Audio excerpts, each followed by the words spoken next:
talaga naman, feel ko na parang nasa Pilipinas ako. Nicole, before we went to break, we were talking about this Filipino food movement. It's really taken a life of its own. Can we share with our televiewers what is going on? Everybody seems to, discover our cuisine. Yeah, I think it's amazing, and they're discovering it from within the culture, which is what is most important. So what's most amazing is that they're finding Filipino food from within the culture. And you have to even just rewind 6 years ago. And we are not taught to be entrepreneurs, and we weren't really encouraged to go into food as a career. It's a high-risk career. 9 out of 10 restaurants fail within the first year. Well, I mean, imagine if you tell your Filipino parents, Mom, Dad, magbubukas ako ng restaurant at magluluto ako ng lumpia, they're gonna say, what the heck, we sacrificed so much to bring you here so that you can study. Why would you do that? Sure, they take the biggest risk, leaving a lot of family and a lot of our culture home to come here. The last thing they want is to bestow more risk upon us.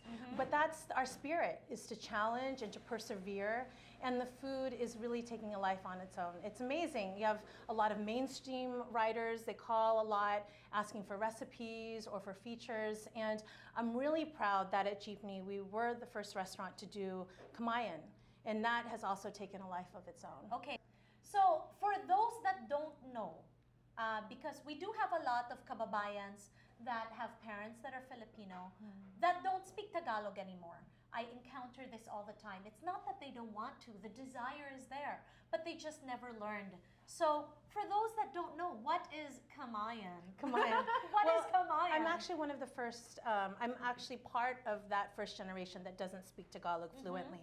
I understand when you're mad at me, I understand chismis, I understand what you're ordering, but anything deeper than that, I'm probably a little bit lost. Okay. And I think it's for my family, I'm an only child, my parents worked really hard, they aren't there to teach me. And I didn't grow up in a big Filipino community where speaking Tagalog or Ilocano or Cebuano was part of it. We were encouraged to speak English and learn it without accent, right? So we assimilate. Okay, tell me the truth. Okay. Are you doing Kababayan at home? Yeah. Really? Yeah, I was totally doing it at home, but I was embarrassed. Okay. I was embarrassed when my putet friends came over from school. I would beg my dad, if you're gonna eat with your hands, eat pizza. Okay? Because when you're a child, the last thing you want to be is different. And food world is so different. Now we're encouraged. I'm sure children today might be like, ooh, what are you eating? Or I want to get into the food business. Top Chef, food shows, they changed that whole opportunity now. Yes. But Kababayan, it was something I was probably a little hiya about. Okay. That might not be the same now for children growing up.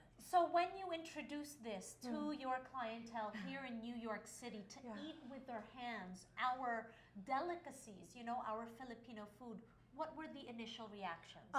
Well, actually, we did it because we opened during Hurricane Sandy, and we were dead. There was a ghost town in here. No one was coming in here, and I had to think of an idea. What would make it interesting? And Kababayan was that idea. I thought about my dad and how I can change the conversation about Filipino cuisine within our culture and also outside of our culture. So Kababayan was born, and the first weekend was A hit? 10 people. Ay, hindi pa! 10 But that's people. okay. That's okay, because you have to do trial runs. It's like previews in theater. We had to figure out how to do it, how to plate it, how would we introduce it, how we even teach a tutorial on how to push with your hands. Yes, push with your hands, and then you push the rice inside your mouth. Yeah. Okay, when we return here on Kababayan Today, Nicole, I want to talk about what is available here at Jeepney. I want to know the menu and everything that it took to get to where it is today. We'll be right back on Kababayan Today.